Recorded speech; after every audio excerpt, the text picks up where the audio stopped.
Hello 5H, Miss Everatt here, back to do some more reading for you today. We started this book here last time called Clockwork by Philip Pullman, and we read just a few of the first pages. We found out that there is a character called Carl who is a clockwork maker's apprentice, and he's coming to the end of his apprenticeship, and it's tradition that when you come to the end of your clockwork apprenticeship, you make a figure for this big important clock tower. So it's the night before his figure is supposed to be revealed, and he's very nervous because he's feeling a lot of pressure, and he hasn't quite finished. And we also found out that there is a character called Fritz who has written a new story. He writes spooky stories, and he is about to share it with all the people in the same tavern as Carl is in, but he too has not actually quite finished, so they're both feeling a bit uneasy. We got up to this page here, which has actually got an illustration on it, so I'll show you that before we get started on the reading.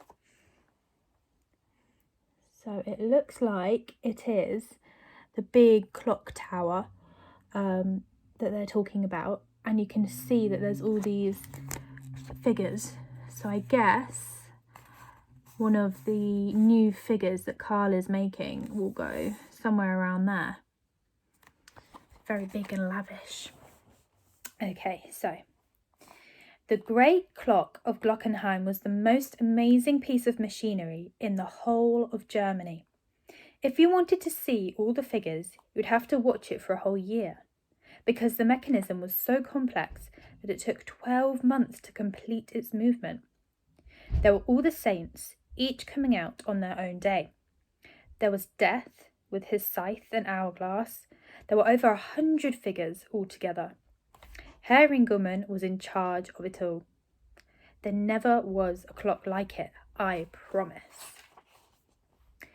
Then they argued about whether it was more terrifying to hear a ghost story when you didn't know what was going to happen, because it took you by surprise, or when you did, because there was the suspense of waiting for it.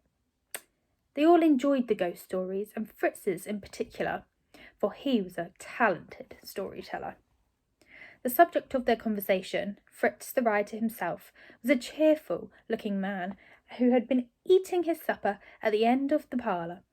He joked with the landlord, he laughed with his neighbours, and when he'd finished, he called for another mug of beer, gathered up the untidy pile of manuscript beside his plate, and went to talk to Carl. "Hello, old boy," he said cheerfully. "All set for tomorrow? I am looking forward to it. What are you going to show us?" Carl scowled and turned away. "The artistic temperament," said the landlord wisely. "Drink up your beer and have another on the house in honour of tomorrow." "Put poison in and I'll drink it then," muttered Carl. "What?" said Fritz, who could hardly believe his ears. The two of them were sitting right at the end of the bar, and Fritz moved so as to turn his back on the rest of the company and speak to Carl in private. "What's the matter, old fellow?" he went on quietly. "You've been working at your masterpiece for months. Surely you're not worried about it. It can't fail." Carl looked at him with a full face of savage bitterness. "I haven't made a figure," he muttered. "I couldn't do it. I have failed, Fritz. The clock will chime tomorrow, and everyone will be looking up to see what I've done, and nothing will come out. Nothing." We also have another little illustration information box on this page about the artistic temperament. So it says, "The artistic temperament, what nonsense. There's no such thing. Only amateurs have temperaments. Real artists get on with the job and don't fuss about it. If you hear anyone talking about the artistic temperament, you can be sure they don't know what they're talking about." And it has a little image of what I guess is the beer cup from the tavern. He groaned softly and turned away. "I can't face them," he went on.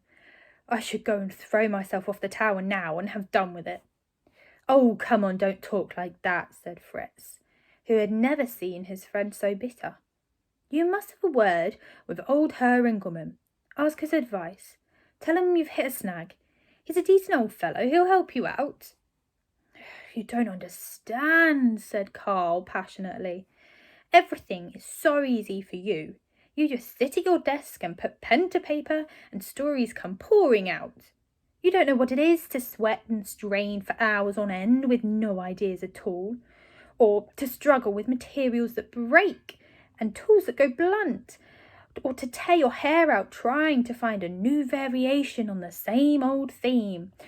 I tell you, Fritz, it's a wonder I haven't blown my brains out long before this. Well, it won't be long now. Tomorrow morning you can all laugh at me. Carl the failure, Carl the hopeless, Carl the first apprentice to fail in hundreds of years of clockmaking. I don't care. I shall be lying at the bottom of a river under the ice."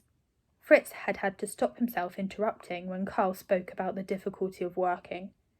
Stories are just as hard as clocks to put together, and they can go wrong just as easily, as we shall see with Fritz's own story in a page or two. Still, Fritz was an optimist, and Carl was a pessimist, and that makes all the difference in the world. Putsy the cat, waking from his snooze on the hearth, came and rubbed his back against Carl's legs. Carl kicked him savagely away. "Steady on," said Fritz. But Carl only scowled. He drank deeply and wiped his mouth with the back of his hand before banging the cup on the counter and calling for more.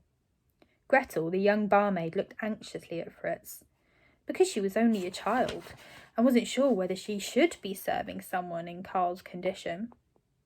"Give him some more," said Fritz. "He's not drunk, poor fellow. He's unhappy. I'll keep an eye on him. Don't you worry." So Gretel poured some more beer for Carl, and the clockmaker's apprentice scowled and turned away.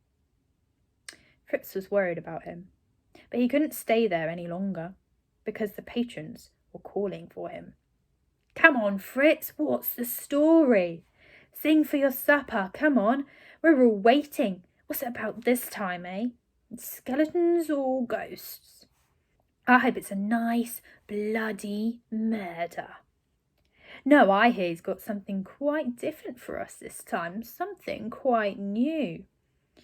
"I've got a feeling it's going to be more horrible than anything we could imagine," said old Johann, the woodcutter. While the drinkers ordered more mugs of beer to see them through the story and filled their pipes and settled themselves comfortably, Fritz gathered up his manuscript and took up his place by the stove. To tell the truth, Fritz was less comfortable himself than he had ever been before at one of these storytelling evenings, because of what Carl had just told him, and because of the theme of his story. Of the start of it, anyway. But after all, it wasn't about Carl. The subject was really quite different. There was another private reason for Fritz to be nervous. The fact was, he hadn't actually finished the story. He'd written the start all right, and it was terrific, but he hadn't been able to think of an ending. He was just going to wind up the story, set it going, and make up the end when he got there. As I just said now, he was an optimist. "We're all ready and waiting," said the burgomaster. "I'm looking forward to this story, even if it does make my hair stand on end. What's it called?"